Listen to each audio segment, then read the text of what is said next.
For advertisement, call 8125893028. Our Gmail maxtvtelugu@gmail.com. నమస్కారం. ప్రస్తుతం మనతో పాటు ప్రముఖ ఆధ్యాత్మికవేత్త, ప్రముఖ జ్యోతిష్య వాస్తు పండితులు ప్రొఫెసర్ ముల్లపూడి సత్యనారాయణ మూర్తి గారు ఉన్నారు. వారితో మాట్లాడిద్దాం. నమస్కారం గురుగారు. నమస్కారం మా సృజన.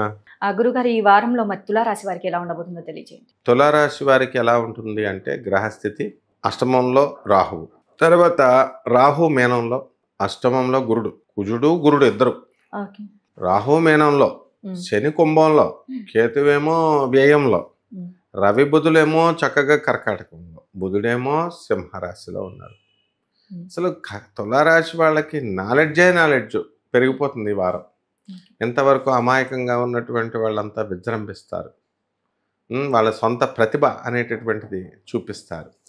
మరి ఇక్కడ మనకి ఈ యొక్క శుక్రుడు మంచి స్థానంలోకి వచ్చాడు కాబట్టి ప్రేమ సంబంధమైనటువంటి వ్యవహారాలు సక్సెస్ అవుతారు ఫస్ట్ తులారాశి వాళ్ళు. తర్వాత పెళ్లి సంబంధాలు మూడ వెళ్ళిపోయింది కాబట్టి ఖచ్చితంగా పెళ్లి సంబంధాల ప్రయత్నాలు ఇంట్లో వాళ్ళు చేస్తారు.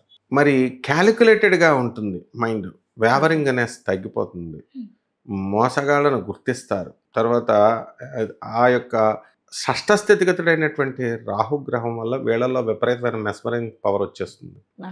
వీళ్ళకి ఫాలోయింగ్, ఫ్యాన్స్ పెరిగిపోతారు. ప్రేమలేఖలు ఒకటి కాదు 10 వచ్చేస్తాయి అన్నమాట. అంత వీళ్ళకి ఆకర్షణ శక్తి అనేటటువంటిది వీళ్ళకి పెరిగిపోతుంది. వ్యాపారంలో మేం పెడతాం పెట్టుబడి అని మనం అనుకోవచ్చు. పెట్టుబడులు పెట్టడానికి ఎంతమంది వస్తారా అండి అని. చంద్రబాబు నాయుడు గారికి ఇప్పుడు రావట్లేదు, మేం పెడతాం అని ఇండస్ట్రీస్ అట్లా అనమాట. సో టైం వచ్చినప్పుడు అట్లా ఉంటుంది. తులారాశి వారికి ఆ టైం వచ్చేసింది. విద్యార్థులు మర్చిపోతారు, పాఠాలు బాగా చదవరు, డిస్ట్రాక్షన్స్, సినిమాలకు వెళ్ళిపోతారు మొత్తం అంతా కూడా. తర్వాత సినిమా హీరోలు మా హీరో అని మళ్ళీ ఇద్దరు గొడవలు కొట్టుకోవడం, ఇలా వాళ్ళ ఫ్రెండ్స్తో ఈ విధంగా టైం వేస్ట్ చేసుకుంటారు. బళ్ళ మీద వెళ్తే యాక్సిడెంట్లు అయిపోతాయి కాబట్టి తులారాశి వాళ్ళకి అష్టమ కుజుడు కదా, జాగ్రత్తగా వెళ్ళాలి. చిన్నది ఏముండదు, జస్ట్ హెయిర్ లైన్ ఫ్రాక్చర్లో కాలు ఇరిగిపోయి 3 నెలలు ఇంట్లో కూర్చుంటారు జాగ్రత్తగా కనుక ఉండకపోతే. తర్వాత చాదస్తం పెరిగిపోతుంది కేతుగ్రహం వల్ల. దేవాలయాలు కడగడం, దేవుడి విగ్రహాలు అట్లా అనమాట. ఇది తగ్గించుకోవాలి. తర్వాత నెక్స్ట్ లాభంలో బుధుడు, వ్యాపారంలో తెలివితేటలు, ఏ వ్యాపారమైనా సరే లాస్ అయిపోయిన వ్యాపారాలైనా సరే మళ్ళీ బెనిఫిట్లోకి పెట్టేసే సామర్థ్యం వచ్చేస్తుంది. అండ్ ప్రభుత్వ సంబంధమైనటువంటి పనులన్నీ కూడా పని పూర్తయిపోతూ ఉంటుంది. తర్వాత కెమెరామెన్ల కళ్ళల్లో ఆ కోణంలో నుంచి చూస్తే ఎలాగైతే మనకు కనబడుతుందో ఆ విధంగా ప్రతి విషయాన్ని కెమెరా కళ్ళతో ఈ తులారాశి వాళ్ళు చూస్తారు, సక్సెస్ అవుతారు లైఫ్లో.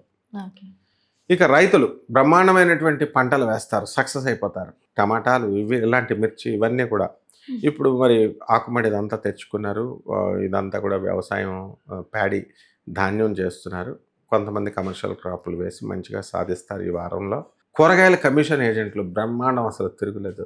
అండ్ ఆఫీసర్స్, తర్వాత ఈ ఎంప్లాయీస్ వీళ్ళు ప్రాణప్రదంగా ఉంటారన్నమాట. అందరితో కూడా ఫ్రెండ్లీగా ఈ తులారాశి వాళ్ళు మూవ్ అవుతారు. ఎవరితో కూడా అజాత శత్రువులు అయిపోతారు ఈ వారం అంతా కూడా.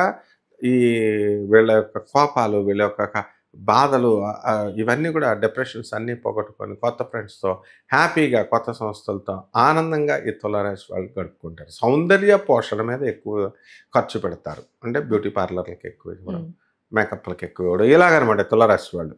కాబట్టి అనారోగ్యం దగ్గరికి వచ్చేసరికి మరి అష్టమ కుజుడు కదా, జాగ్రత్తగా యాక్సిడెంట్లు అవి జాగ్రత్తగా చూసుకుంటే కనుక తలనొప్పులు, మైగ్రేన్ తలనొప్పులు, ఇలాంటి మామూలు చిన్న తలనొప్పులు రావడం, ఇలాంటి ప్రాబ్లమ్స్ అనేటటువంటివి వస్తాయి. చక్కగా ఎంత బ్రహ్మాండంగా ఉంటుంది అని ఫ్రెండ్స్ అందరూ కూడా ఇలా చక్కగా అందరూ గ్రీట్ చేస్తారు. ఇక రెమెడీస్ దగ్గరికి వచ్చేసరికి ఈ యొక్క కుజుడు బాల మనకి కుజ జపం చేయాలా, కుజ స్తోత్రాలు చదవాలా, కుజుడుకు కిలోంపావు కందుల్ని, ఆవు ఈ ఎర్రని కందులతో పాటు ఎర్రని వస్త్రాన్ని ఇచ్చి పేద బ్రాహ్మణులకి మంగళవారం నాడు ఉదయం కరెక్ట్గా, కుజుడు అంటే ఏంటి, 9 గంటలకు దానం చేయాలి. ఇంట్లో దానం చేయొచ్చు, బయట దానం చేయొచ్చు. సుబ్రహ్మణ్యేశ్వర స్వామిని వదలకూడదు, కాళ్ళు పట్టేసుకోవాలన్నమాట. ఓం శరవణ భవ అనేటటువంటి మంత్రంతో మనం పూజ చేసుకోవాలి. ఇక డబ్బులున్న వాళ్ళు మోపిదేవి ఇలాంటి గుడులకు వెళ్ళి తిరిగేస్తారు, స్కందగిరి ఇలాగా. దేవుడు అంటే ఇంట్లో చేసుకోవాలి. మనం ఓం శరవణ భవ అనేటటువంటి మంత్రంతో ఇంట్లో మనం ఓం స్కంధాయ నమః అన్న మంత్రంతో అభిషేకం చేసుకుంటే ఈ వారం పర్ఫెక్ట్ అనమాట. చండ సమితులతో లక్ష్మీ నారసింహ హోమాన్ని ఇంట్లో జరిపించుకోవాలి. బ్యూటిఫుల్గా ఉంటుంది ఈ వారం. అలాగే గురుగారు తులారాశి వారికి ఈ వారం ఎలా ఉండబోతుంది, అలాగే వీరు పాటించాల్సిన రెమెడీస్ ఏంటని కూడా చాలా చక్కగా వివరించారు. ధన్యవాదాలు. ధన్యవాదాలమ్మా.